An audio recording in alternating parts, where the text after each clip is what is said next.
The champagne glass shattered against my living room wall, sending crystal shards across the hardwood floor like frozen tears. My daughter-in-law Sophia stood in my doorway, her designer heels clicking against the threshold, her perfectly manufactured finger pointing at me like a weapon. "You smell like old people, Victoria, like mothballs and regret." Her laugh was sharp enough to cut glass, and my son Marcus just stood there, his expensive suit wrinkled from whatever business meeting had brought them to my modest Denver home uninvited. Before we jump back in, tell us where you're tuning in from, and if this story touches you, make sure you're subscribed, because tomorrow I've saved something extra special for you. I watched the champagne drip down my grandmother's floral wallpaper, staining the roses she'd hand-picked in 1962. And something inside me crystallized. Not anger, not hurt, something colder, more calculating. Something that would change everything. The scent of jasmine tea still lingered in my kitchen as I swept up the glass fragments, each shard catching the afternoon light streaming through my lace curtains. Sophia had thrown the champagne flute after I'd politely declined to loan them $50,000 for their European vacation. The same vacation they'd been bragging about on social media for weeks, posting photos of designer luggage and first-class boarding passes. I'd raised Marcus alone after his father died in a construction accident when he was 12. 23 years of 16-hour shifts at the accounting firm, weekend jobs cleaning offices, selling my wedding ring to pay for his college tuition.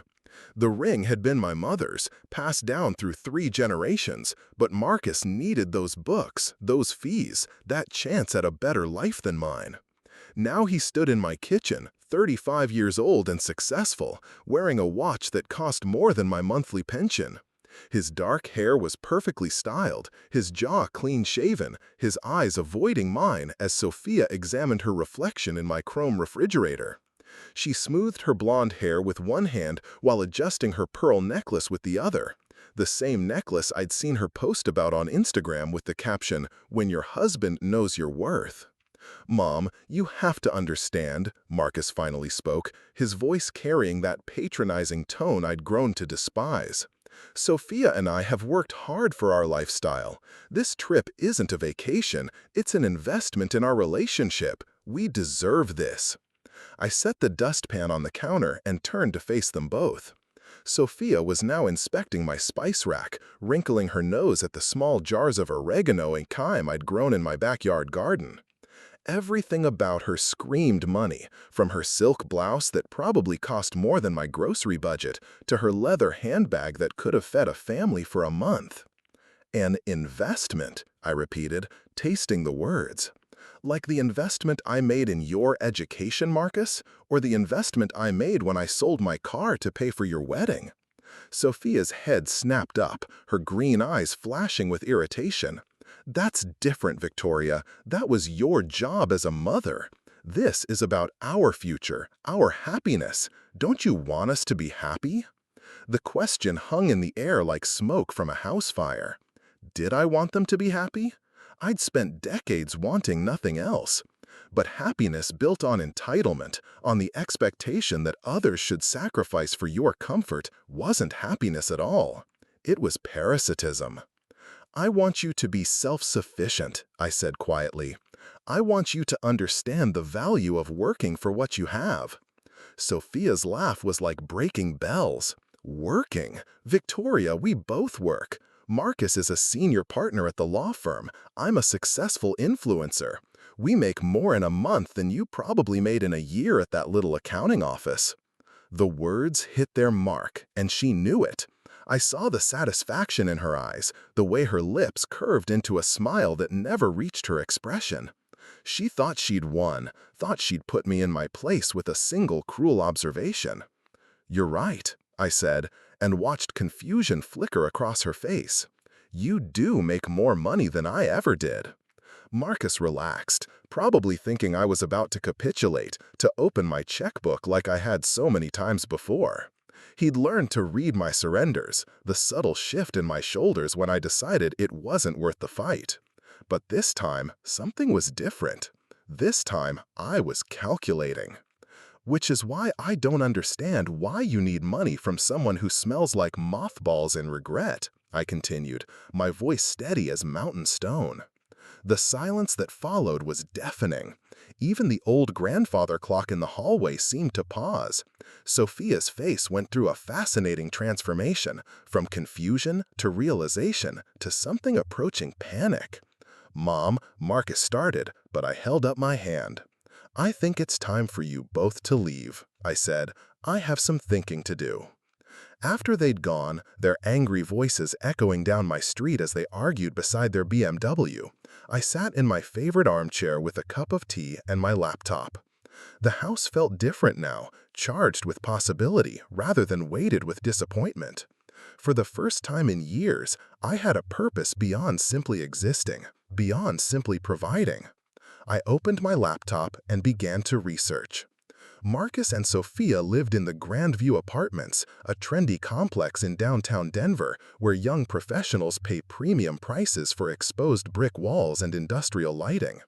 I'd visited once for a dinner party where Sophia had spent the evening showing off their renovated kitchen and complaining about their neighbors. The building was beautiful, I had to admit. Built in the 1920s as a textile factory, it had been converted into luxury apartments in the early 2000s. Hardwood floors, 12-foot ceilings, floor-to-ceiling windows that offered stunning views of the Rocky Mountains. The kind of place where successful young couples took photos for their social media accounts, showing off their sophisticated urban lifestyle.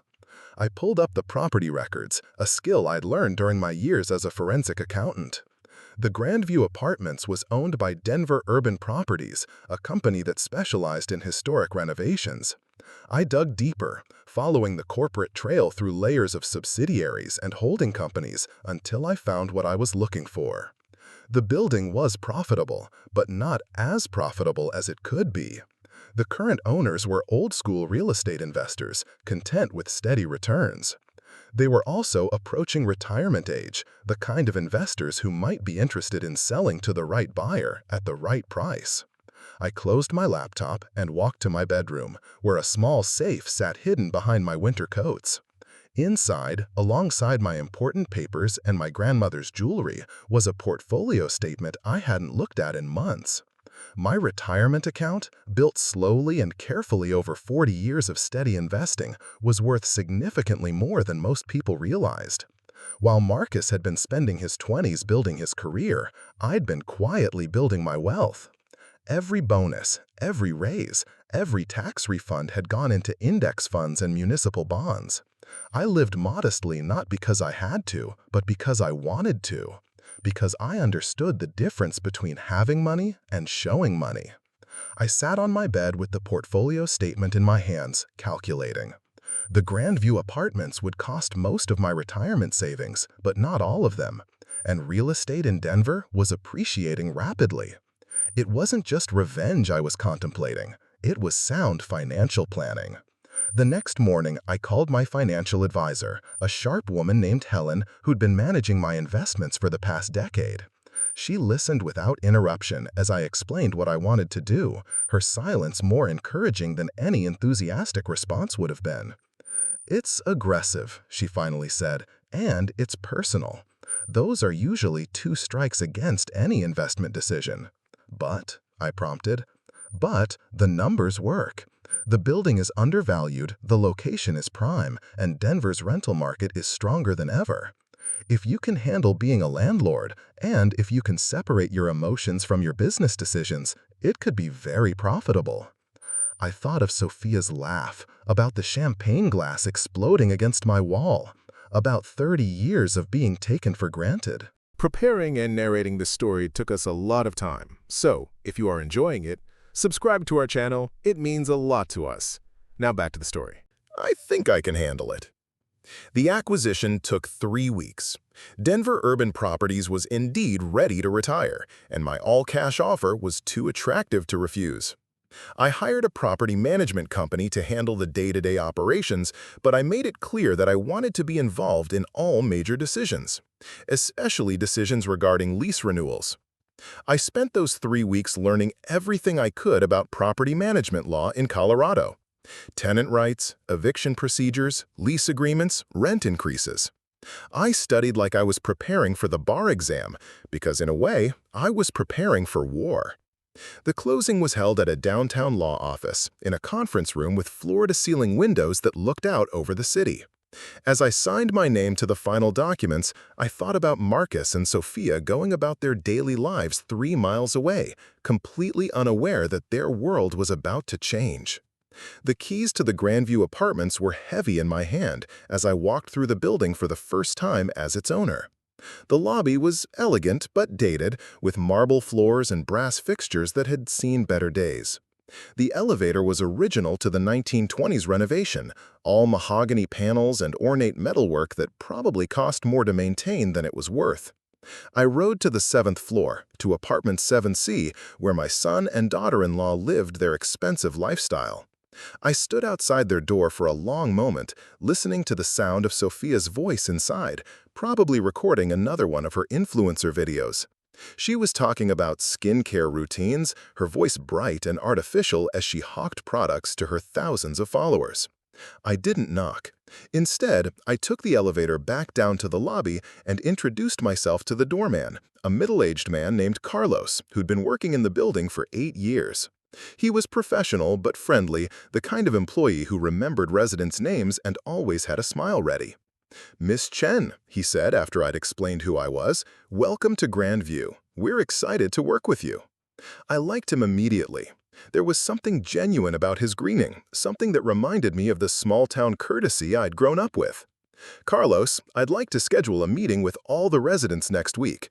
I want to introduce myself and discuss some changes I'm planning." "Changes?" he asked, and I heard the slight worry in his voice. Change usually meant higher rent or reduced services in the property management business. "Good changes," I assured him. "I'm planning some renovations, some improvements to the building, but I want to make sure all the residents are informed." That evening, I sat in my kitchen with a legal pad and began drafting a letter to all the residents of the Grandview apartments. I wrote and rewrote it several times, making sure the tone was professional but warm, authoritative but not threatening. I wanted to establish myself as a hands-on owner who cared about the building and its residents. The letter announced a mandatory residents meeting for the following Friday evening, to be held in the building's community room. I mentioned that there would be refreshments and that I looked forward to meeting everyone personally. I didn't mention that 2 specific residents wouldn't be invited to stay for the social portion of the evening. Carlos helped me distribute the letters, sliding them under each apartment door while I waited in the lobby. When he returned from the 7th floor, he gave me a curious look. "Everything okay up there?" I asked. "Fine," he said, but there was something in his voice. "It's just, some of the residents on that floor can be challenging. Complaints about noise, demands for special treatment, nothing serious, but—" "But?" I prompted. "Well, apartment 7C in particular, the young couple, they act like they own the building sometimes." I smiled, and Carlos looked confused by my reaction. "Don't worry about apartment 7C, I said. "I have a feeling that situation is going to resolve itself very soon." The residents' meeting was held on a crisp October evening, when the aspens in the mountains were turning gold and the air carried the promise of an early winter. I arrived at the community room an hour early to set up chairs and arrange the refreshments I'd ordered from a local catering company. Nothing fancy, but nice enough to show that I was serious about building community in the building. The room filled slowly as residents arrived after work. I watched them filter in, these young professionals with their designer clothes and expensive accessories. They looked successful and confident, the kind of people who were used to getting what they wanted. But there was also something fragile about them, a brittleness that came from living beyond their means to maintain an image. Marcus and Sophia arrived fashionably late, as I'd expected they would. Sophia was wearing a new dress, something black and expensive that hugged her curves and drew attention to her diamond earrings. Marcus wore his lawyer uniform, dark suit, silk tie, polished shoes that probably cost more than Carlos made in a week. They found seats in the back row, and I watched Sophia scan the room with the calculating gaze of a predator assessing potential prey. She was probably already planning how to work this meeting to her advantage, how to position herself as a leader among the residents. I waited until everyone was seated and the chatter had died down before standing up at the front of the room. I dressed carefully for this moment, choosing a navy blue suit that was professional but not intimidating, and my mother's pearl necklace for luck. "Good evening, everyone," I began, my voice carrying easily through the room. "My name is Victoria Chen, and as of last week, I'm your new landlord." A murmur went through the crowd, and I saw several residents exchange glances. In the back row, Marcus straightened in his seat, his face going pale as recognition dawned.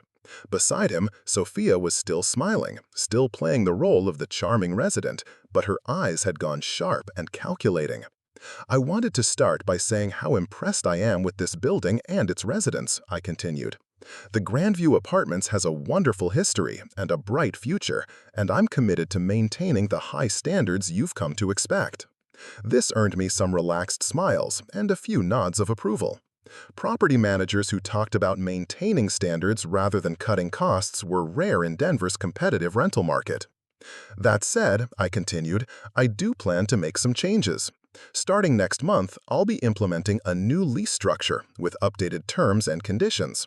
I'll also be reviewing all current leases to ensure they're in compliance with both building policies and city regulations." The room was dead quiet now, and I could feel the tension rising like steam from a kettle. In the back row, Sophia's smile had finally slipped, and Marcus was staring at me with something approaching horror. "For most of you, these changes will be minor," I said, letting my gaze sweep across the room before settling on the back row. "However, some leases may not be renewed when they come up for renewal. Specifically, leases held by tenants who have demonstrated a pattern of disrespectful behavior toward building staff or other residents." Carlos, who was standing by the door, shifted slightly, and I caught the ghost of a smile on his face. Clearly, apartment 7C wasn't the only unit that had been causing problems. "I believe in treating people the way they treat others," I continued, my voice still pleasant and professional. "Residents who show respect for this building and their neighbors can expect the same respect in return. Those who don't—" I let the sentence hang unfinished, but the implication was clear. I spent the next hour outlining my plans for the building, discussing renovations to the lobby and improvements to the fitness center. Most of the residents seemed pleased with the direction I was taking, and several approached me afterward to introduce themselves and welcome me to the building. Marcus and Sophia left without speaking to me, slipping out during the social portion of the evening when I was talking with other residents about their concerns and suggestions. I watched them go through the floor-to-ceiling windows, saw them arguing on the sidewalk before getting into their BMW and driving away into the night. Carlos approached me as I was packing up the leftover refreshments. "That went well," he said. "The residents seem to like you." "Most of them," I agreed. "What about the ones who didn't stick around for the social hour?" He glanced toward the windows where Marcus and Sophia had made their exit. "Some people don't like change," he said diplomatically.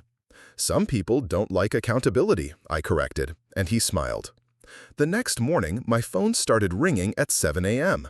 Marcus's number flashed on the screen, and I let it go to voicemail. Then Sophia called. Then Marcus again. By noon, I had 17 missed calls and 12 voicemails, each one more frantic than the last. I listened to them while drinking my tea in my kitchen, the same kitchen where Sophia had thrown the champagne glass just 4 weeks ago. The progression from confusion to anger to panic was fascinating to observe, like watching a psychological experiment in real time. Marcus's first voicemail was carefully controlled, his lawyer voice asking me to call him back to discuss this misunderstanding. By the 5th call, the control was slipping, and I could hear the desperation creeping in. Sophia's messages were less restrained, moving quickly from fake sweetness to outright threats. "Victoria, this is ridiculous," her voice crackled through the phone speaker. "We're family. You can't do this to family." I almost laughed at that one. Family? After 30 years of being taken for granted, of being treated like an ATM with unlimited funds and unlimited patience, now I was family?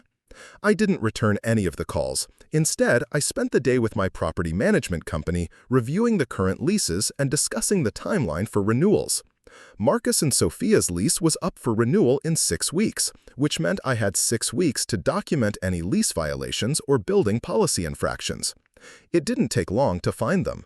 Carlos had been keeping meticulous records of complaints and incidents, filed away in neat folders that painted a clear picture of problematic tenants.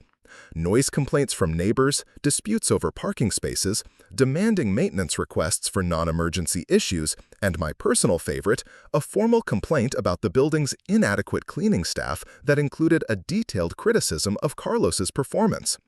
"They said I was unprofessional," Carlos told me, shaking his head, "because I wouldn't let them use the freight elevator to move their new couch during business hours without scheduling it in advance." "Did they schedule it eventually?" I asked. "No, they had their moving company bring it up the main elevator during peak hours, right when everyone was coming home from work. Blocked the elevator for 20 minutes while they struggled to fit it through the door." I added that to the growing file of infractions. Each incident was minor on its own, but together they painted a picture of tenants who believed the rules didn't apply to them. In Colorado, that was sufficient grounds for non-renewal of a lease, as long as the landlord could demonstrate a pattern of behavior. While I was building my case, Marcus and Sophia were apparently building theirs. I started noticing strange cars parked on my street, and twice I caught people taking photos of my house from the sidewalk. When I confronted one of them, a young man with expensive equipment and nervous energy, he claimed to be a freelance journalist researching landlord abuse stories. I wasn't surprised. Sophia's social media following was substantial, and she'd been steadily building a narrative of victimization since the residents' meeting. Her Instagram posts had shifted from luxury lifestyle content to fighting for tenant rights content, complete with photos of legal documents and hashtags about corporate greed. She was trying to turn me into a villain, the evil landlord who was persecuting innocent young renters. It was a compelling narrative, especially for her followers who were probably struggling with their own housing costs in expensive cities across the country.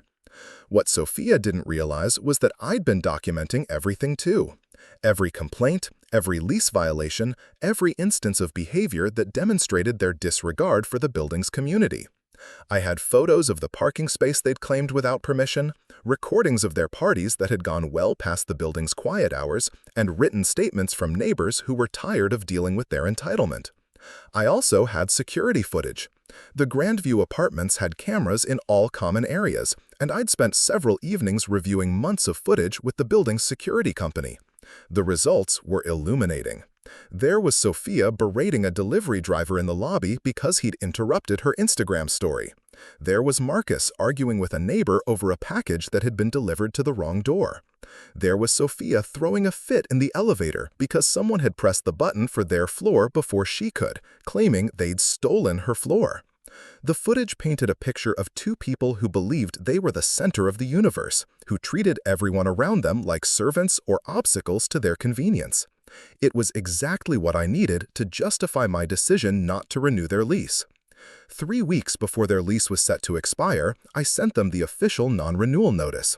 It was delivered by certified mail and hand-delivered by the property management company, following all legal requirements for notification. My phone exploded within an hour of the delivery. This time I answered. "Mom, what the hell is this?" Marcus's voice was strained, and I could hear Sophia yelling in the background. "It's a non-renewal notice," I said calmly. "Your lease expires in 3 weeks, and it won't be renewed."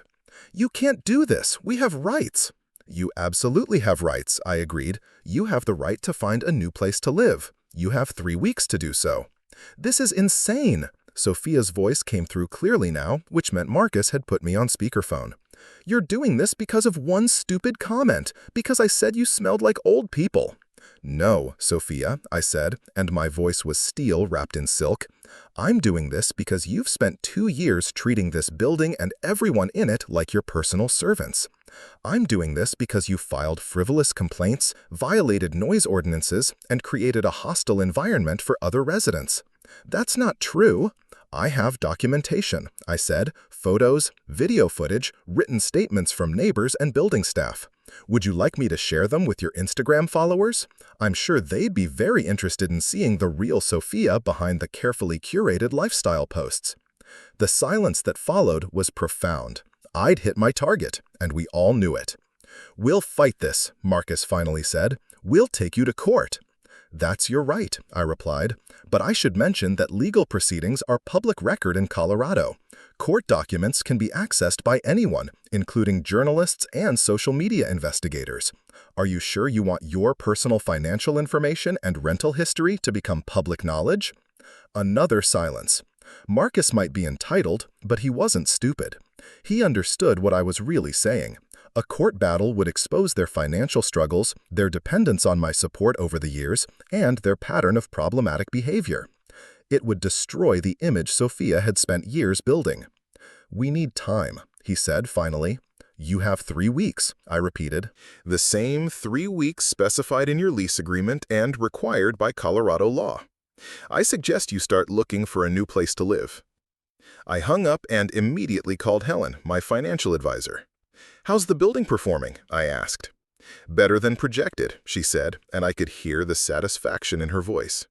"The renovations you've implemented have increased the property value, and you've got a waiting list for apartments. You could raise rents across the board and still have full occupancy."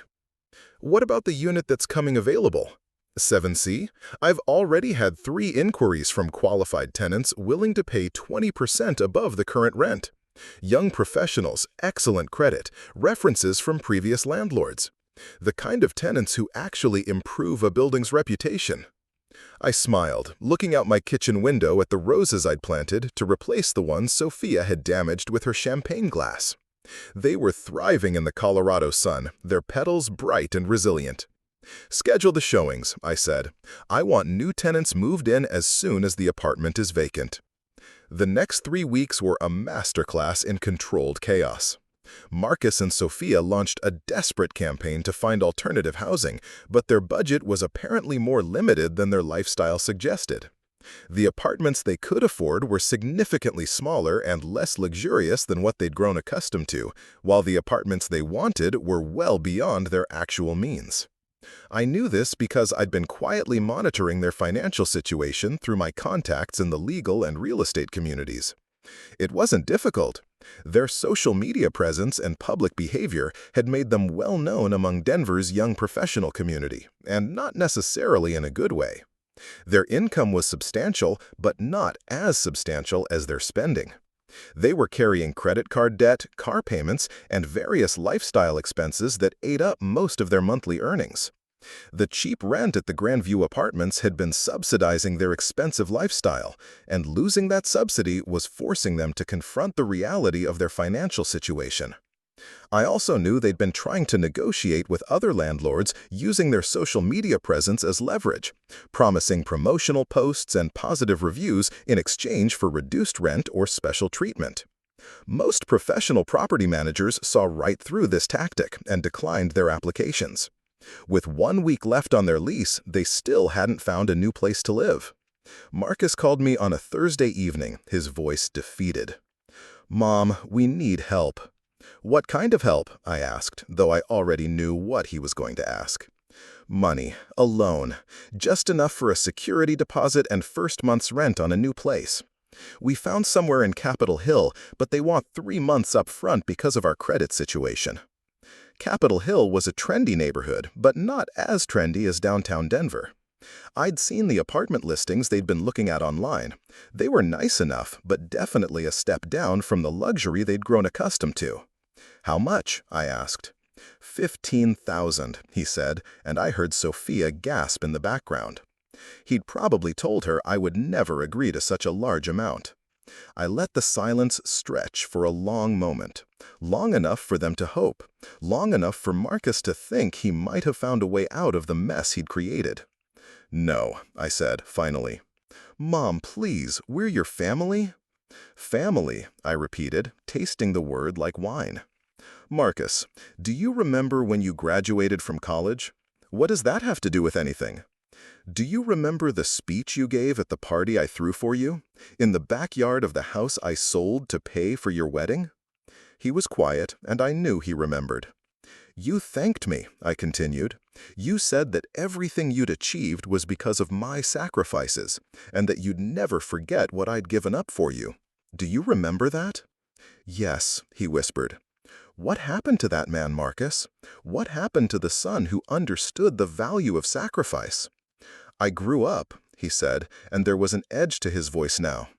I realized that constantly owing people makes you weak, that accepting handouts keeps you small. And yet, here you are, asking for another handout. The irony wasn't lost on him, and his silence told me he knew it. You're right, I said. Constantly owing people does make you weak. It's time for you to learn to be strong. You have 6 days to find a solution that doesn't involve my money. I hung up before he could respond, then poured myself a glass of wine and sat on my back porch to watch the sunset paint the mountains purple and gold. The roses I'd planted were blooming magnificently, their fragrance sweet in the evening air. The moving trucks came on a Tuesday morning. I wasn't there to watch, but Carlos called me with updates throughout the day. Marcus and Sophia had found a place at the last minute, a small apartment in an older building 15 minutes from downtown. The rent was reasonable, but the apartment was half the size of their previous space and had none of the luxury amenities they'd grown accustomed to. They seemed pretty stressed, Carlos told me. The young woman was crying, and the man looked like he hadn't slept in days. I felt a brief pang of something that might have been guilt, but I pushed it aside. They'd chosen this path when they'd chosen to treat me like a disposable resource rather than a person deserving of respect. How are the new tenants? I asked. Moving in this afternoon. Dr. Martinez and her husband. She's a pediatrician at Children's Hospital. He's a teacher. They seem lovely. Dr. Martinez and her husband turned out to be exactly the kind of residents the Grandview Apartments needed. They were respectful to the staff, considerate of their neighbors, and genuinely appreciative of the building's amenities.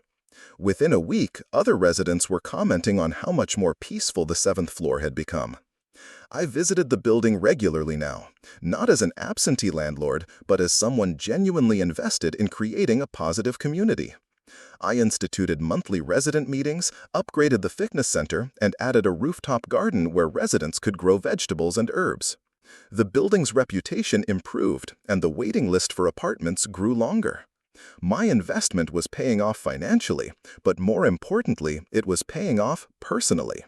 For the first time in decades, I was building something that belonged entirely to me, something that reflected my values rather than simply funding someone else's dreams. Marcus called me 6 months later, on a Sunday afternoon when the snow was falling soft and thick outside my windows. His voice was different, quieter, stripped of the entitlement that had characterized our previous conversations. "Mom," he said, "I wanted to apologize." I set down my tea and settled back in my chair. "Go on." "You were right, about everything. Sophia and we were spoiled. We took you for granted, treated you like an ATM instead of a person. I'm sorry." "What changed?" I asked. He was quiet for a long moment. "Living without a safety net," he said finally. "Having to actually budget, having to make sacrifices, having to tell Sophia no when she wanted things we couldn't afford. It made me remember what you went through when I was growing up. And Sophia? How is she handling the transition?" Another pause. "She's not," he admitted. "She moved out last month, filed for divorce, said she didn't sign up for a downgrade in lifestyle." I wasn't surprised. Sophia had built her identity around luxury and social status, and when those things became unavailable, she'd moved on to find them elsewhere. It was sad, but predictable. "I'm sorry, Marcus," I said, and I meant it. Whatever else he'd done, losing his marriage was painful. "Are you?" he asked, and there was curiosity in his voice rather than accusation. "I thought you'd be happy." "I never wanted you to be unhappy," I said. "I wanted you to be grateful. I wanted you to understand that the people who love you deserve better than to be taken for granted." "I understand now," he said. "I understand a lot of things now." We talked for an hour, the longest conversation we'd had in years. He told me about his new apartment, smaller but comfortable, and about learning to cook for himself instead of ordering takeout every night. He told me about walking to work instead of taking expensive Ubers, about shopping at thrift stores, and finding satisfaction in making do with what he had. It sounded like he was learning to be the man I'd raised him to be, rather than the man Sophia had encouraged him to become. "Mom," he said before we hung up, "do you think we could have dinner sometime? Nothing expensive, just dinner. I'd like to cook for you. I smiled, watching the snow pile up on my roses, protecting them through the winter so they could bloom again in spring. I'd like that, I said. The building was quiet that evening as I walked through the lobby, the marble floors gleaming under the renovated lighting. Carlos was at his desk, reading a paperback novel and sipping coffee from a mug that said, "World's Best Doorman." "Good evening, Miss Chen," he said, looking up from his book. "The Martinez couple stopped by earlier to thank you for the new security system. They feel much safer now." "They're wonderful tenants," I said. "The kind of people who make this building a community rather than just a place to live." He nodded, then hesitated. "If you don't mind me asking, do you ever regret it? What you did with apartment 7C? I thought about it for a moment, considering the question seriously. Did I regret forcing Marcus and Sophia out of their comfortable lifestyle? Did I regret using my financial power to teach them a lesson about respect and gratitude? No, I said finally. I regret that it was necessary. I regret that they couldn't learn those lessons through love and guidance instead of consequences. But I don't regret doing what I did." Carlos smiled. "Good," he said, "because this building is a better place now.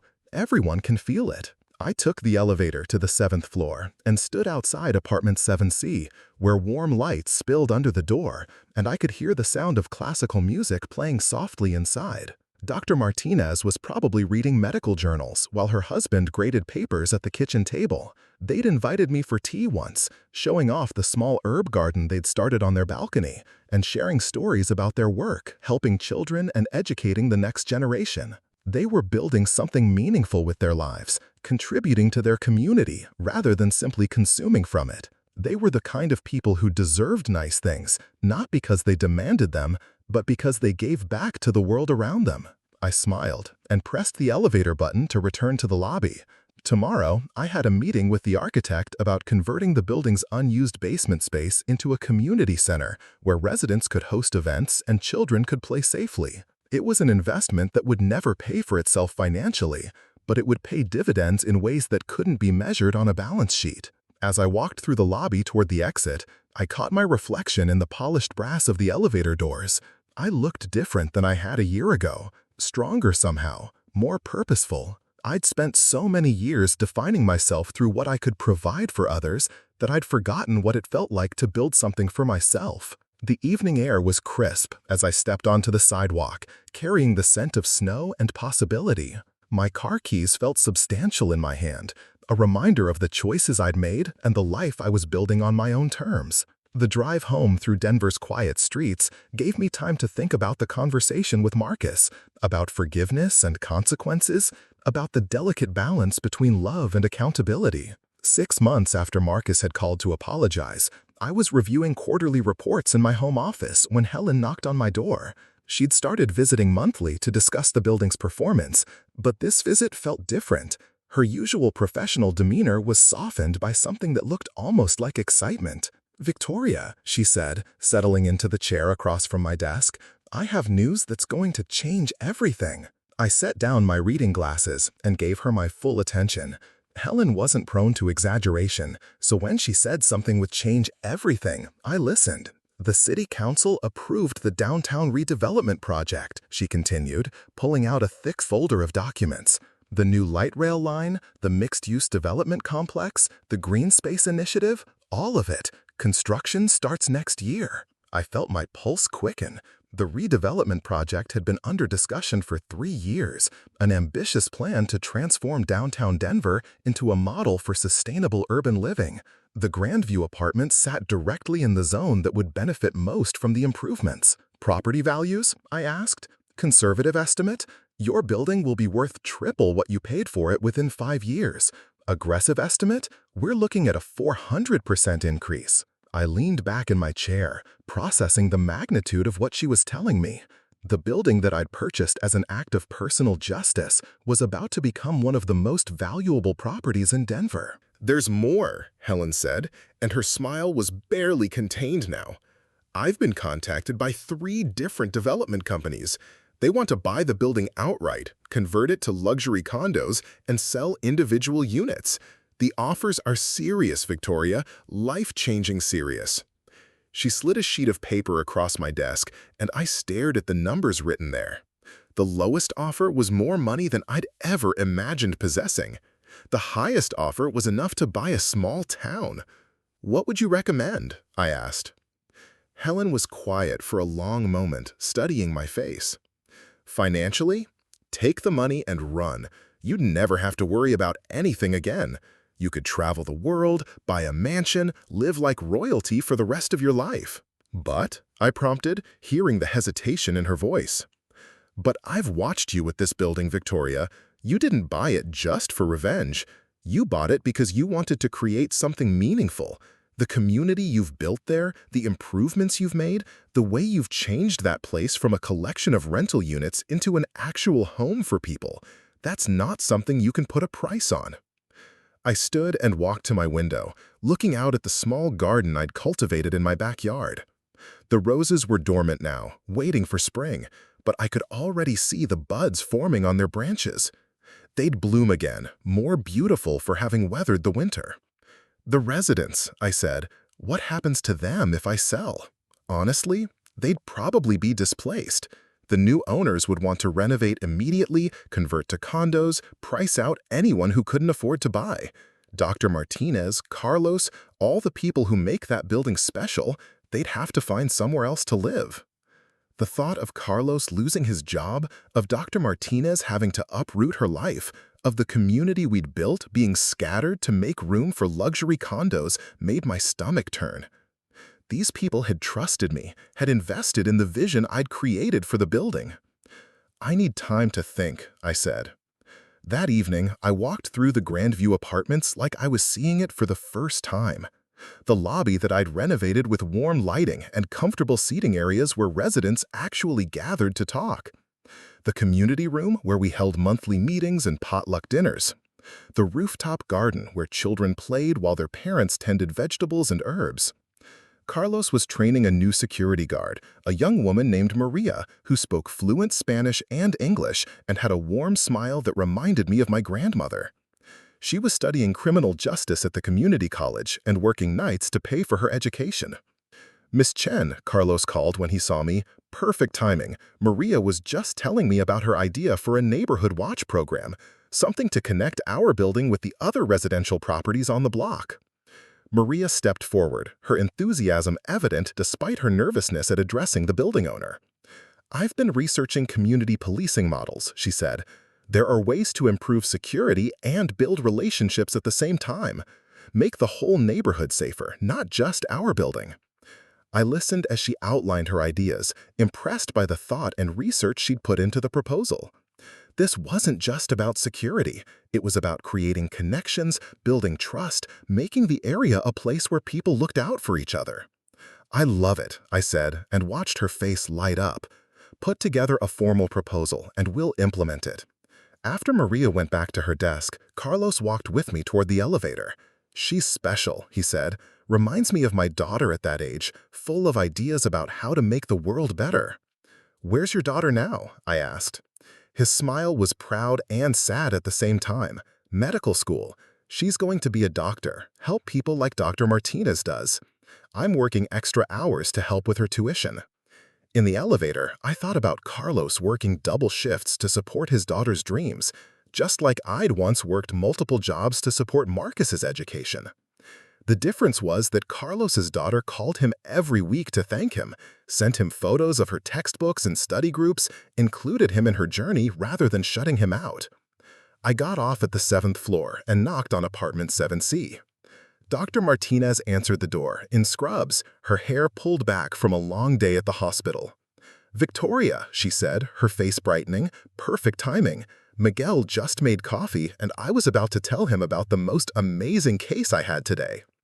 Miguel appeared behind her, wiping flour from his hands on a dish towel. He was a high school biology teacher, and their small apartment was filled with books, plants, and the kind of comfortable clutter that came from two people building a life together. "A 5-year-old came in with a mysterious rash," Dr. Martinez continued as she poured coffee into mismatched mugs. "Every test came back normal, but something about the pattern nagged at me. Turns out he was allergic to the new detergent his mom was using, but only when combined with a specific fabric softener. solved the mystery, and sent him home happy. Miguel beamed at his wife. She does this every day, he told me, finds answers when everyone else has given up. They invited me to stay for dinner, and I found myself accepting. Their kitchen table was small and wobbly, their chairs mismatched, but the conversation was rich and warm. Miguel told stories about his students, kids from low-income families who were discovering that science can be beautiful and accessible. Dr. Martinez shared her plans for a free clinic in an underserved neighborhood. "We've been talking about starting a family," Dr. Martinez said as Miguel cleared the dishes. "This building, this neighborhood, it feels like the right place to raise children. Safe but not isolated, community-minded." I thought about the development offers sitting in my home office, about the luxury condos that would replace this small apartment with its wobbly table and its couple who spent their days helping others. "Have you considered buying?" I asked, "instead of renting?" They exchanged a glance that spoke volumes. "Someday," Miguel said, "when we've saved enough for a down payment, but this area is getting expensive fast." I nodded, filing the information away. An idea was forming, still vague but growing stronger. The next morning, I called Helen and asked her to set up a meeting with my attorney, not to discuss selling the building, but to explore other options, ways to preserve the community I'd built while still benefiting from the property's increasing value. My attorney, a sharp woman named Janet who specialized in real estate law, listened to my concerns with the same serious attention she'd given to the building's original purchase. "You're talking about a conversion to cooperative ownership," she said after I'd explained what I was thinking. "It's complex, but not impossible. Essentially, you'd sell shares in the building to the residents, giving them ownership stakes while maintaining overall control of the property." "The residents could buy their apartments?" I asked. "More than that. They'd own shares in the entire building, have voting rights on major decisions, build equity instead of just paying rent. It's a way to create affordable homeownership while preserving the community aspect." The legal framework was complicated, involving everything from zoning regulations to financial structuring, but Janet assured me it could be done. More importantly, it could be done in a way that protected long-term residents from displacement while still allowing me to benefit from the property's appreciation. "There's one more thing," I said as our meeting was winding down. "I want to establish a scholarship fund, something to help residents and their families pursue education." Janet smiled. "Carlos's daughter?" "Among others. Maria, the new security guard, is studying criminal justice. I'm sure there are other residents with educational goals. I want to create something that invests in people's futures." Over the next 3 months, I worked with Janet and Helen to develop a comprehensive plan for the building's future. The conversion to cooperative ownership would happen gradually, giving residents time to save for down payments and adjust to the idea of homeownership. The scholarship fund would be endowed with a portion of the building's profits, creating a permanent resource for residents pursuing higher education. Most importantly, the plan included ironclad protections against speculation and gentrification. Residents who bought into the cooperative would have to live in their apartments, not rent them to others or flip them for profit. The community we'd built would be preserved and strengthened. I called a residents' meeting for a Thursday evening in November, when the first snow was dusting the mountains and the building's common areas glowed with warm light. The community room was packed, with residents spilling out into the hallway and lobby. I'd spent weeks preparing for this presentation, but standing at the front of the room, looking at the faces of people who'd become more than tenants, I felt the weight of the moment. "A year ago," I began, "I bought this building for personal reasons. I wasn't thinking about community or legacy or creating something lasting. I was thinking about justice, about consequences, about teaching some people a lesson they needed to learn." A few residents chuckled, probably remembering the dramatic departure of Marcus and Sophia. "But something unexpected happened," I continued. "This building became more than just a place to live. You've turned it into a home, a community, a place where people look out for each other and invest in each other's success." I outlined the cooperative ownership plan, explaining how residents could transition from renters to owners, how the scholarship fund would work, how the community could maintain control over its own future even as the neighborhood around it changed. The questions came fast and thoughtful. Dr. Martinez asked about the timeline for conversion. Carlos wanted to know about job security for building staff. Maria inquired about the scholarship application process. Each question showed me that these people understood not just the financial implications of what I was proposing, but the deeper meaning. "Why are you doing this?" asked Mrs. Patterson, an elderly woman who'd lived in the building for 15 years. "You could sell this place and make millions. Why give it up?" The room was quiet, waiting for my answer. I thought about Marcus's apology, about Sophia's abandoned champagne glass, about the roses in my garden that bloomed more beautifully after surviving the winter's challenges. "Because some things are worth more than money," I said. "Because I've learned that the best investments aren't always the ones that show the highest returns on paper. Sometimes they're the ones that create something meaningful for the people you care about." The vote to proceed with the cooperative conversion was unanimous. Implementation took another 6 months, but by the following spring, the Grandview Apartments had been transformed from a rental property into a resident-owned cooperative. Dr. Martinez and Miguel were among the first to complete their purchase, buying their apartment with assistance from the building's new affordability program. Carlos was promoted to building manager, with a salary increase and a stake in the cooperative's ownership structure. Maria received the first scholarship from the Residence Fund, allowing her to transfer to a 4-year university to complete her criminal justice degree. The Neighborhood Watch program she designed was implemented not just in our building, but throughout the surrounding blocks, creating a network of mutual support that made the entire area safer and more connected. I kept an apartment in the building, a small 1-bedroom on the 3rd floor, where I could stay when I wanted to be close to the community we'd built.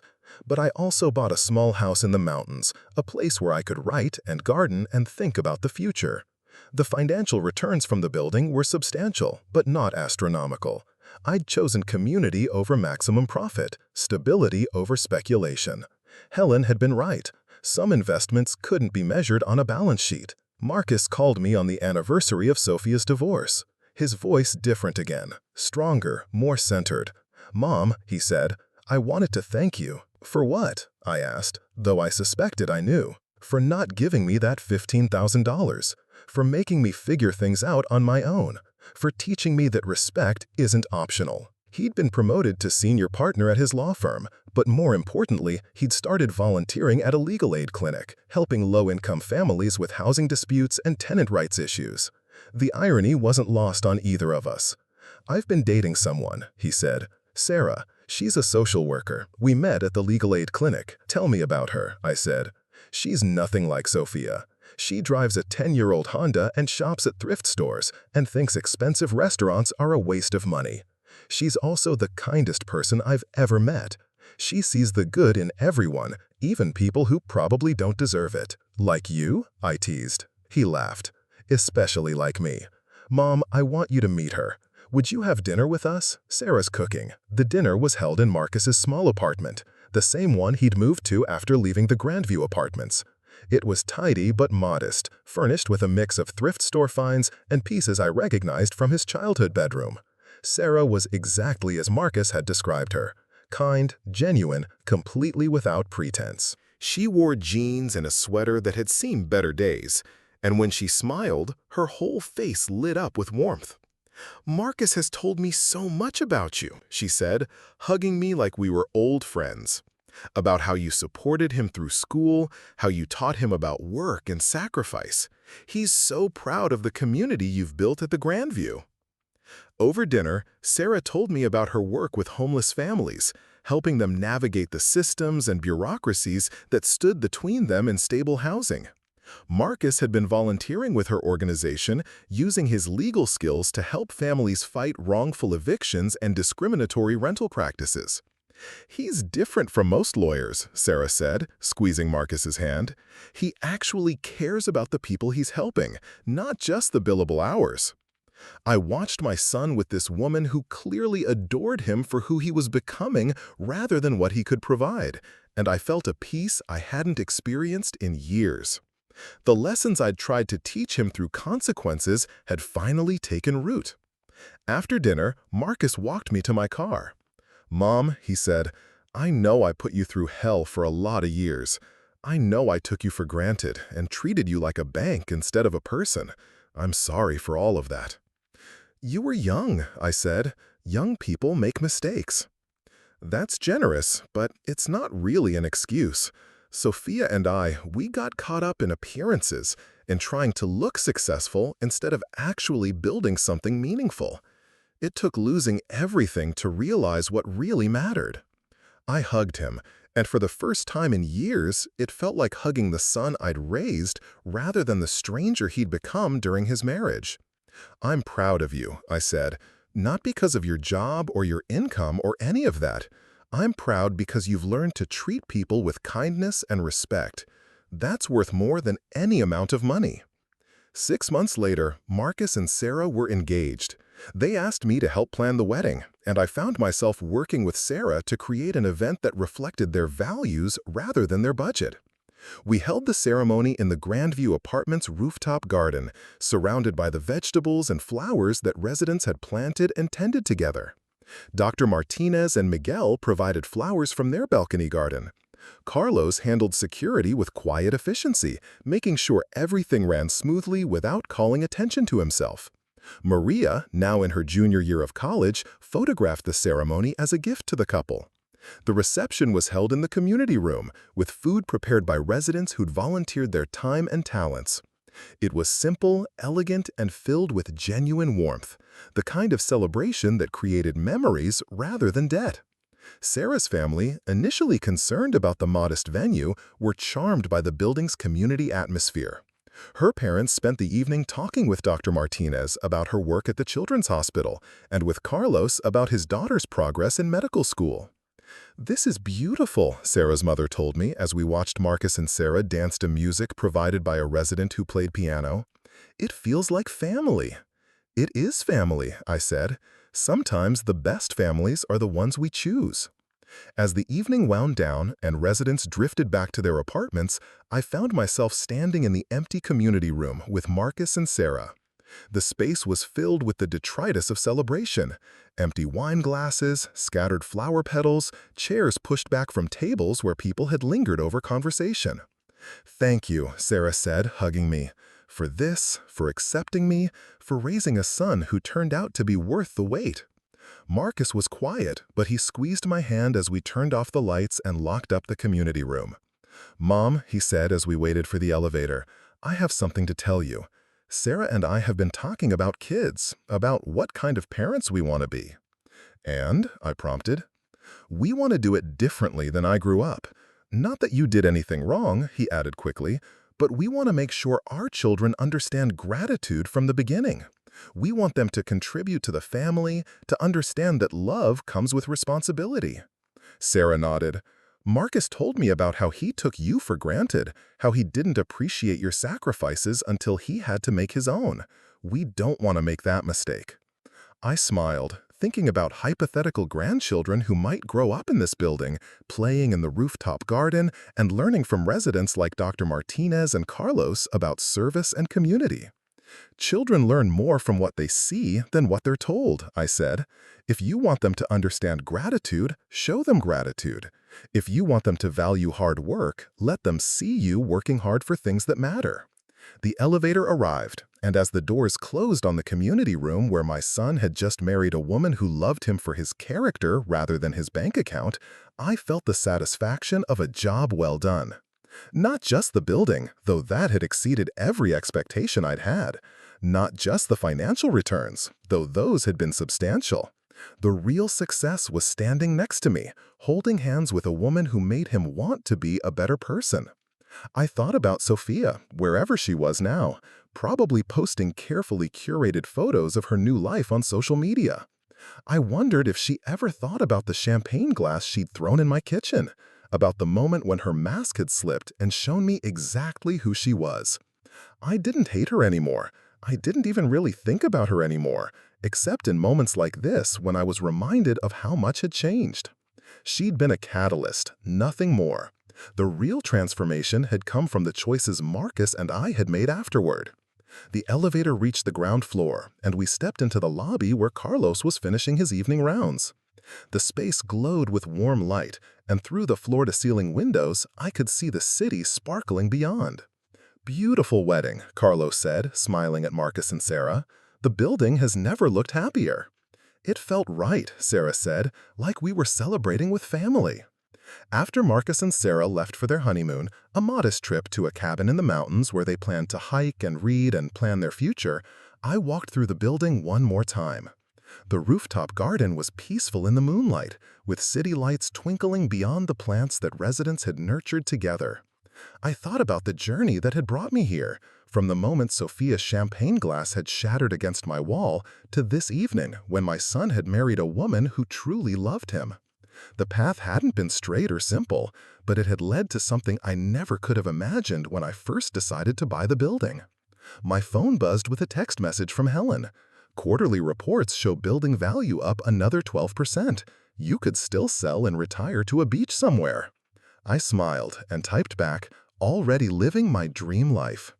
And I was.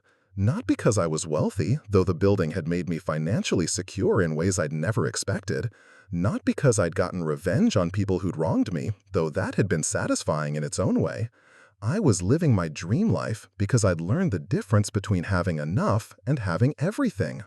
The roses in my backyard garden at home would bloom again in spring, more beautiful for having weathered another winter. The community we'd built in this building would continue growing, creating new connections, supporting new dreams. And somewhere in the mountains, my son was learning to be the kind of husband who would never take his wife's love for granted, the kind of father who would raise children who understood gratitude not as a burden but a gift. I locked the building's front door behind me and walked to my car, the night air crisp with the promise of snow. Tomorrow, I had a meeting with Maria about expanding the scholarship program. Next week, Dr. Martinez wanted to discuss turning part of the basement into a free clinic for residents without health insurance. The future stretched ahead full of possibilities I was only beginning to imagine. The building that had started as an act of personal justice had become something much larger, much more important. I drove through the quiet Denver streets toward my mountain house, where I would sit on my porch and plan the next chapter of a story that had turned out so much better than anything I could have written myself. 3 years later, I stood in the Denver Children's Hospital cafeteria watching my daughter-in-law Sarah comfort a young mother whose son was undergoing surgery. Sarah's gentle voice carried across the space as she explained the legal options available to families facing medical bankruptcy, her notebook filled with resources and contact information she'd gathered during her lunch break. Marcus sat beside them, his expensive suit replaced by khakis and a polo shirt, his lawyer's briefcase swapped for a simple messenger bag containing coloring books and small toys. He'd started volunteering at the hospital after Dr. Martinez mentioned how many families struggled with the legal complexities of medical care. I watched them work together, this couple who'd learned that true wealth came from service rather than accumulation, and felt the deep satisfaction of witnessing a transformation that had taken root and flourished. Victoria, Dr. Martinez appeared at my elbow, her scrubs wrinkled from a 14-hour shift. "Thank you for coming. The board is ready for your presentation." I followed her through the hospital corridors toward the conference room where I'd be proposing the next phase of my investment strategy. Not in real estate this time, but in something more fundamental, the future of healthcare for Denver's most vulnerable families. The boardroom was filled with doctors, administrators, and community leaders, all united by the common goal of expanding medical services to underserved populations. My presentation materials were modest compared to the glossy portfolios corporate donors usually brought, but the numbers inside told a compelling story. "The Alice Memorial Fund has grown beyond our original projections," I began, clicking to the first slide of my presentation. "Thanks to the success of the Grandview Cooperative and careful investment management, we're now in a position to endow a permanent pediatric clinic serving families regardless of their ability to pay." The room was attentive as I outlined the proposal. A freestanding clinic adjacent to the hospital, staffed by volunteer physicians and funded through a combination of endowment income and sliding scale fees. The facility would provide everything from routine checkups to emergency care, filling the gap between expensive emergency room visits and overcrowded community health centers. The building would be owned by a community trust, I continued, ensuring that healthcare remains accessible even as the neighborhood around it develops and property values increase. Dr. Patterson, the hospital's chief administrator, leaned forward. "The funding model is impressive, but what about staffing? Quality medical care requires experienced professionals. We've already secured commitments from 15 physicians who want to volunteer, Dr. Martinez answered. Doctors who currently work in private practice but want to give back to the community. The clinic would operate on a rotating schedule, ensuring continuous coverage. The discussion that followed was detailed and practical, covering everything from insurance liability to medical equipment procurement. These weren't people interested in feel-good gestures. They wanted sustainable solutions that would actually improve healthcare outcomes. After an hour of questions and analysis, the board voted unanimously to move forward with the clinic project. Outside the hospital, Sarah linked her arm through mine as we walked toward the parking garage. "You know what I love about this?" she said. "It's not charity in the traditional sense. You're not just writing a check and walking away. You're creating something that will generate its own resources, something that will last." Marcus nodded, adjusting his messenger bag. "It's like the building, but bigger. You're not just solving immediate problems, you're changing systems." The comparison to the Grandview Apartments was apt, but this project felt different in scope and ambition. The building had started as personal justice and evolved into community development. The clinic was designed from the beginning to address systemic problems, to create lasting change rather than temporary relief. "Your mother has good instincts about sustainable impact," Sarah told Marcus. "She understands that the best solutions are ones that strengthen communities rather than creating dependence." We reached our cars as the sun was setting behind the mountains, painting the sky in shades of rose and gold. Marcus hugged me goodbye, a gesture that still felt new enough to surprise me with its warmth. "Mom," he said, "Sarah and I have some news." I looked between them, noting the barely contained excitement in their expressions. "We're pregnant," Sarah said, her smile radiant, "due in November." The news hit me like a physical sensation, a rush of joy mixed with anticipation and something deeper that I couldn't quite name. The continuation of family, but also the possibility of doing it better this time. "Congratulations," I said, hugging them both. "How are you feeling about becoming parents?" "Terrified," Marcus admitted, "but excited. We've been talking about the kind of parents we want to be, the kind of home we want to create." Sarah's hand moved instinctively to her still flat stomach. "We want our children to grow up understanding that they're part of something larger than themselves, that they have responsibilities as well as privileges." I thought about the grandchild who would grow up in this community we'd built, surrounded by people like Dr. Martinez and Carlos, learning from their examples of service and dedication. A child who would see their parents volunteering at hospitals and legal aid clinics, who would understand that success meant contributing to the welfare of others. "They'll be lucky to have you as parents," I said, and meant it completely. The months that followed were a blur of construction meetings, medical equipment procurement, and the thousand small details involved in creating a healthcare facility from scratch. I split my time between the clinic project and my ongoing responsibilities at the Grandview Apartments, which had become a model for cooperative housing that other cities were studying and replicating. Carlos's daughter completed medical school and was accepted into a pediatric residency program at Denver Children's Hospital. She'd be one of the first doctors to work at the new clinic, a full-circle moment that none of us had anticipated when we first started the scholarship program. Maria finished her criminal justice degree and was hired by the Denver Police Department's Community Outreach Division, where she developed programs connecting law enforcement with neighborhood organizations. The connections she'd built through the Grandview security initiatives had impressed her supervisors and earned her rapid promotions. Dr. Martinez and Miguel bought a larger apartment in the building when another unit became available, planning for the family they were hoping to start. Their balcony garden had expanded to medicinal herbs that Dr. Martinez used in her research on integrative pediatric care. Each success felt connected to the others, part of a larger web of relationships and opportunities that had grown from the initial decision to transform revenge into community building.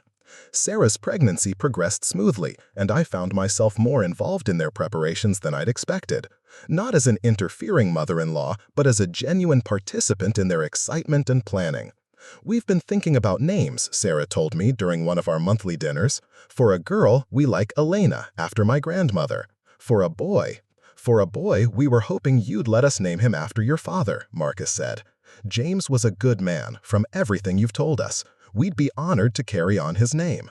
My father had died when Marcus was young, but I'd shared stories about his work ethic and his quiet generosity, his belief that a man's worth was measured by how he treated people who couldn't do anything for him in return. He would have loved that, I said, my voice thick with emotion I hadn't expected. The Alice Memorial Clinic opened on a crisp October morning, just 3 weeks before Sarah's due date. The ribbon-cutting ceremony was small and focused on the families who would benefit from the services rather than the donors who'd made it possible.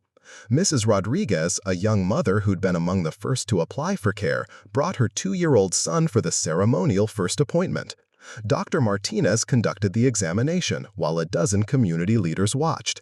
But the real test would come in the weeks and months ahead, as word spread through Denver's Spanish-speaking community that quality healthcare was available regardless of immigration status or insurance coverage. "This is what success looks like," Helen told me, as we watched Dr. Martinez's gentle interaction with the shy toddler. Not numbers on a balance sheet, but real change in people's lives. The clinic's waiting room was designed to feel welcoming rather than clinical, with comfortable seating areas and a play space for children. Local artists had contributed murals depicting Denver's diverse communities, and the reception desk was staffed by bilingual volunteers who could help families navigate both medical care and social services. Sarah went into labor 3 days after the clinic's opening, on a Thursday evening when the first snow of the season was dusting the mountains. Marcus called me from the hospital, his voice shaky with excitement and terror. "It's happening." Can you come? I arrived at Denver Children's Hospital to find Marcus pacing the hallway outside the labor and delivery ward, still wearing the clinic volunteer t-shirt he'd put on that morning. His nervous energy was infectious, and I found myself remembering my own labor with him 36 years earlier, how alone I'd felt without his father there to share the experience. "How's Sarah doing?" I asked. "Amazing. Terrifying.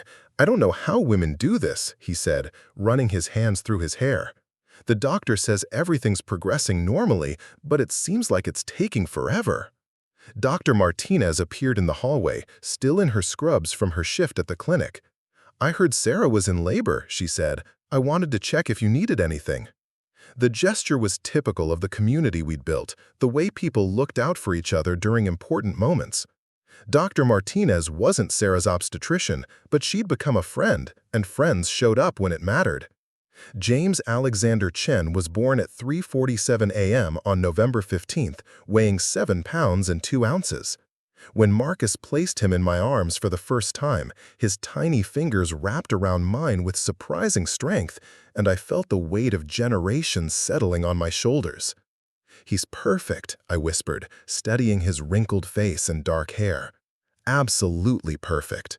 Sarah was exhausted but radiant, her hair plastered to her forehead with sweat, her smile brighter than the sunrise beginning to paint the hospital windows pink and gold.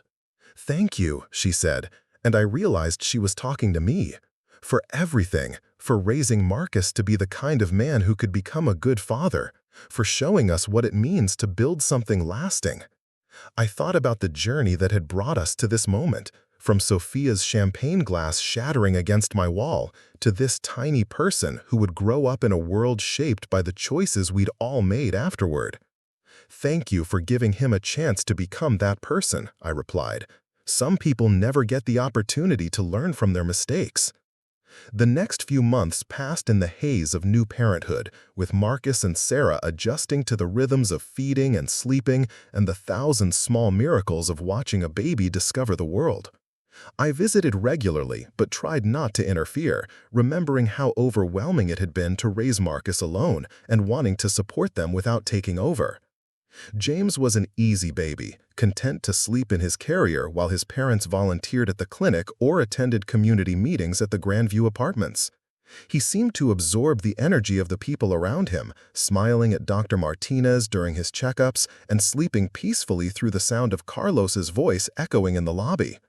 "He's going to grow up thinking this is normal," Sarah observed one evening as we watched James play with blocks on the community room floor while other residents worked on a neighborhood beautification project around us. "All this cooperation and mutual support, he won't realize how special it is." "Maybe that's the point," I said. "Maybe normal is exactly what we want this to be." Marcus was changing too, becoming more confident in his role as a father and more committed to the volunteer work that had started as an attempt to impress Sarah and evolved into a genuine calling. His law firm had created a pro bono program specifically for families dealing with medical crises, inspired by his work at the clinic and the hospital. "I've been thinking about making a career change," he told me during one of our weekly dinners. "There's a position opening at the legal aid clinic, running their healthcare advocacy program. It pays less than private practice, but it would let you do work that matters to you," I finished. He nodded, bouncing James on his knee while the baby gurgled and reached for his father's glasses. "Sarah and I have been talking about what kind of life we want to build, what kind of example we want to set for James. The money doesn't matter as much anymore." The statement would have been unthinkable from the Marcus who'd married Sophia, who'd measured success solely by salary figures and social status. But parenthood had a way of clarifying priorities, of forcing people to think beyond their immediate desires to the legacy they were creating. "Your father would be proud," I told him, and watched his face light up with pleasure at the comparison. Spring came early that year, with the aspens budding in March and the rooftop garden at the Grandview Apartments showing signs of life before the last snow had melted. I spent more time at the clinic, which had exceeded all expectations in its first 6 months of operation. The waiting room was consistently full, and we'd already had to extend hours to accommodate demand. More importantly, the health outcomes data was impressive, with fewer emergency room visits and better management of chronic conditions among the families we served.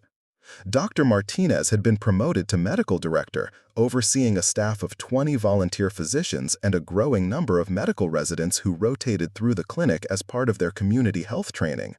The facility was becoming a model for community-based healthcare that other cities were studying and replicating. "We're getting calls from hospitals in Portland, Seattle, even Chicago," she told me during one of our monthly board meetings. "Everyone wants to know how we're making this work financially and operationally." The success was gratifying, but it also created new challenges. Growth required additional funding, more staff, expanded facilities. The board was considering a capital campaign to build a second clinic on the other side of the city. "The Alice Memorial Fund can support expansion, but you might want to consider bringing in other major donors, diversify the funding base so the clinics aren't dependent on a single source." The suggestion made practical sense, but it also raised questions about control and mission drift. Corporate donors often came with their own agendas, and I'd seen too many community organizations lose their focus when they became dependent on funding sources that didn't share their values. "What if we try a different approach?" I suggested. "Instead of seeking large donations, what if we focused on building a broad base of community support, small contributions from many people rather than large checks from a few?" The model would be more work, requiring ongoing fundraising and community engagement, but it would also ensure that the clinics remained accountable to the people they served rather than to distant benefactors with their own priorities. Dr. Martinez smiled. "You want to crowdsource healthcare funding?" "I want to make sure the community has ownership of this project," I clarified. "The same way the Grandview residents have ownership of their building. People take better care of things they own."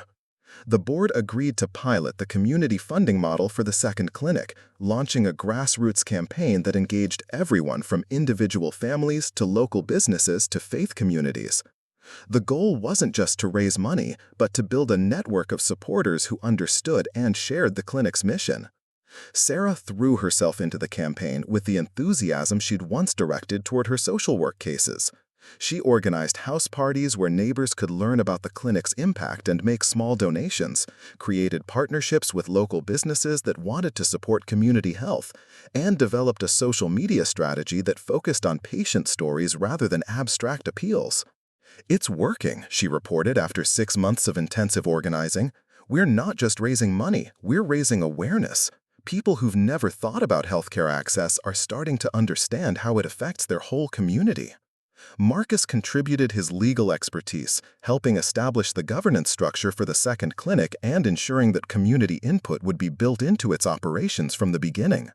He'd taken the position at the legal aid clinic and was working specifically on healthcare advocacy, representing families dealing with insurance disputes and medical debt. The personal is political, he told me, quoting a phrase he'd learned from Sarah. Every family we help is also a data point in a larger argument about healthcare policy. Individual cases add up to systemic change. James was walking now, toddling around the Grandview community room while residents worked on various projects. He was drawn to Carlos, who'd made a practice of giving the toddler small tasks like sorting mail or arranging chairs. The little boy would follow Carlos around the building, chattering in his developing vocabulary about work and help. He's learning the right lessons early, Carlos observed, watching James carefully stacking papers on the reception desk. That everyone has something to contribute, that work is part of belonging to a community. I thought about Marcus at the same age, how I'd struggled to teach him those same lessons while working multiple jobs and managing household responsibilities alone. James had the advantage of growing up surrounded by adults who modeled service and cooperation, who showed him daily that success meant lifting others up rather than climbing over them. The second Alice Memorial Clinic opened 18 months later in a renovated warehouse in Denver's Five Points neighborhood.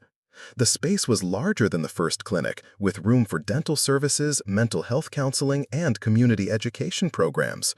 The opening ceremony was held on a warm Saturday morning in June, with families from across the city coming to tour the facilities and meet the volunteer staff.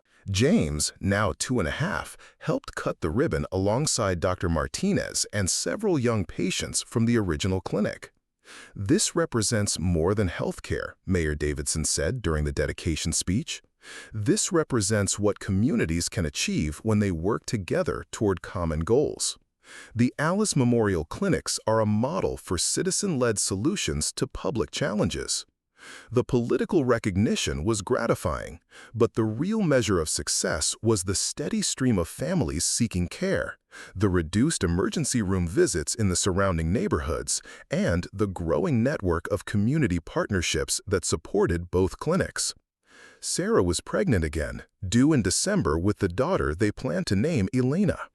She'd continued her organizing work throughout the pregnancy, adapting her schedule but not reducing her commitment to the community health initiative. "I want Elena to grow up seeing women in leadership roles," she told me as we watched the clinic dedication ceremony. "Not just as patients or volunteers, but as people who create institutions and shape policy." Marcus had been promoted to director of the Legal Aid Clinic's healthcare program, overseeing a team of attorneys and social workers who provided comprehensive support to families navigating medical crises. His work was being recognized nationally, with invitations to speak at conferences and consulting opportunities with healthcare systems in other cities. "I keep thinking about that dinner where Sophia said you smelled like old people," he told me as we watched James play with other children in the clinic's new playground. "How different everything might have been if you'd just given us the money we asked for." "Different how?" I asked. "We'd probably still be married, still living beyond our means, still treating you like an ATM instead of a person. James would never have been born, the clinics wouldn't exist, none of this community would have developed." He gestured toward the scene around us, families receiving health care regardless of their ability to pay, volunteers from across the city working together on a shared project, children playing safely while their parents participated in something larger than themselves. "Sophia did us all a favor," he continued. "Her cruelty forced you to act, which forced me to change, which created opportunities for all these other people. Sometimes the worst moments lead to the best outcomes." I thought about that assessment as I drove home through the city that evening, past the Grandview apartments where lights were beginning to come on in windows, past the original clinic where the evening shift was arriving for work, through neighborhoods that were slowly being transformed by the networks of mutual support we'd helped create. Sophia had been a catalyst, nothing more. The real work had been done by people who chose cooperation over exploitation, service over selfishness, community building over individual accumulation. My phone rang as I pulled into my driveway, Helen's name appearing on the screen. "Victoria," she said without preamble, "I have news. The MacArthur Foundation wants to nominate you for their fellowship program, the Genius Grants.